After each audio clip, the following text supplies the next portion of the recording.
So what's up, kumusta? Ayos ba tayo dyan? So nandito tayo ngayon sa may FKM Baliwag branch para sa update natin at nakita rin natin dito sa casa nila. Meron silang available na isang unit ng FKM Ranger 150. So ngayon, ay ikutan na rin natin siya at walk around natin. May share ko sa inyo bago matapos ang taon. Meron tayong update para dito sa Ranger 150. So tara, samahan nyo ako. Alamin natin yung specification at yung presyo nito kung sulit nga ba ngayon. 2025, tara. Umpisa na natin. Walk around na natin. Ayos na ayos yan. Can you hear me calling? Am I wasting time? I can hear the echoes left with no reply. Can you hear me calling? Left inside my mind. What was once a fire, now the embers like goodbye. Where did you go? We used to be kids, now I feel so grown. I miss being free to be me, not alone. I used to have friends, but we don't talk anymore. I guess that's on me, I got busy. I used to drink soda, now I switched to whiskey. I didn't want time to pass, but time is fast. I just wish you were more than memories. I got kids now, but I'm a kid now. I haven't grown in my mind, just my skin now. I don't get taxes, I hate chores, I hate mail, bills, and miss the outdoors. I feel like the air used to smell different. The grass was greener and the summers were for swimming. I used to play baseball every inning. Now I work for a living. Can you hear me calling? Am I wasting time? I can hear the echoes left with no reply. Can you hear me calling? Left inside my mind.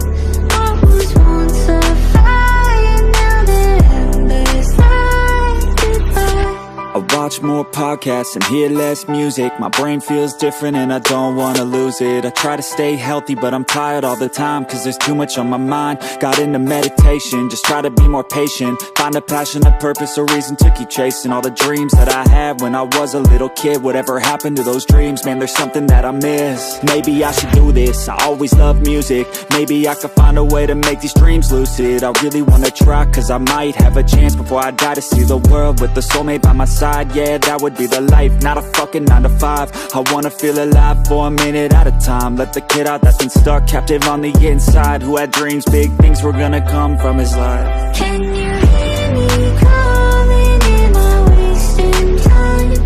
I can.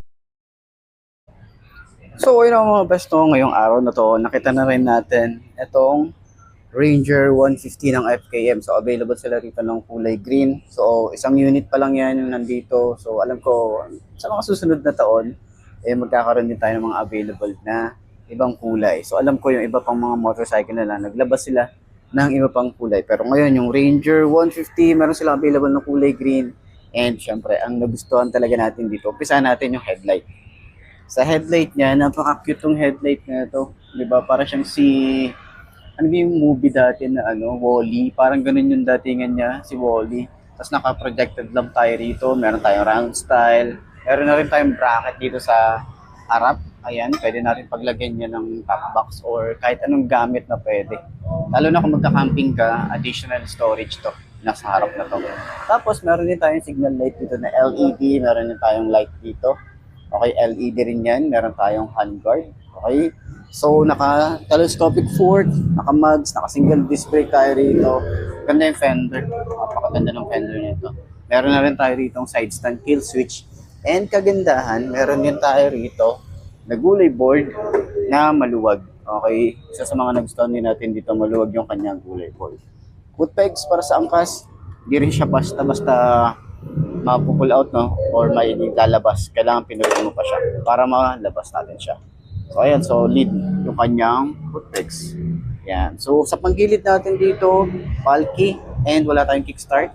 Naka-dual shock tayo rito. And ito ay hindi adjustable. Yan na talaga yan. So kung gusto niyo ng mas maganda pang shock, pwede kayong bumili sa aftermarket. So may tire hugger na rin tayo rito. And yung design dito, diba, sumasabay yung decals niya sa kanyang fairings. Ayan. So meron na rin tayong ditong top box or meron na rin tayong bracket para sa top box natin. Good news nga pala, kapag bumili kayo ng motorcycle ni FKM, meron na rin tayong additional na top box galing kay Sec Moto Supply, and then helmet na rin from Sec Moto Supply. Napakaganda nung kanyang upuan, no? Hindi siya madulas. Tapos may mga stitches din tayo rito. Maluwag din yung compartment natin dito. Yung ating gas tank dito malaki na rin. So matagal ka rin bago ka magpagas. And meron tayong naked handlebar. Napakaganda ng itsura. Yung ating panel gauge sa mga switches natin dito sumasabay din talaga. So ito nga pala ay Bisusi pa rin. Ito yung kanyang key. Okay, so meron din tayong USB charging port, utility hook para sa mga gamit natin, and then meron tayong lagay ng bottled water. So upuan natin para at least makita natin kung abot ba ng 5'2" nakagaya ko. Yan, ganyan itsura niya kapag naka-side stand. So mukhang mataas to. Mukhang mataas siya. Ayun, para sa 5'2" nakagaya ko. Pero manageable naman yan. Sobrang tingkayad lang pero sobrang gaan din nung ating motorcycle. Ayan, sobrang bungaka lang talaga tayo rito. Pero kaya naman, kayang i-handle to kahit maliliit ka. Maliliit din. Kahit maliit ka, nakagaya ko na 5'2" ang height. So sa turning radius, sobrang lawak din ng turning radius niya. Ayan. So sa shock niya sa harap, ito maganda yung shock. Ganda ng bounce, oh. So kung gusto mo talaga tong ipang trail or kung gusto mong pambundok to, pwede to. Kasi yung tires niya is pang dual sport na yung kanyang tires. Ayan. So ganito naman ang itsura natin kapag nag-rides. Maluwag pa yung legroom natin dito, yung ating gulay board. Maluwag pa, kaya kapag may gamit ka dito, hindi mo masyadong affected yung space para dito. So makakatapa ka pa rin sa gulay board natin. Kagandahan yung ating foam, malambot, tsaka gusto ko yung foam niya, hindi siya yung sobrang lambot, hindi siya yung sobrang tigas. Sa long ride kasi, yun yung goods na goods para sa akin. So tingnan natin kung ano yung tsura natin kapag nag-OBR tayo. Open natin. Ganyan. So, upuan natin pag pwede kang umapak dito kahit kahit rider ka or ikaw yung driver. Pwede kang umapak dito pag medyo ayaw mo nang tumapak dito sa harap. Pero syempre tingnan natin kung ano yung tsura natin kapag OBR. Ayan, napaka-komportable ng OBR. Tapos ang yung foam para sa OBR makapal din. Ayan yung tsura natin dito, siyayakap ka, diba? Nice.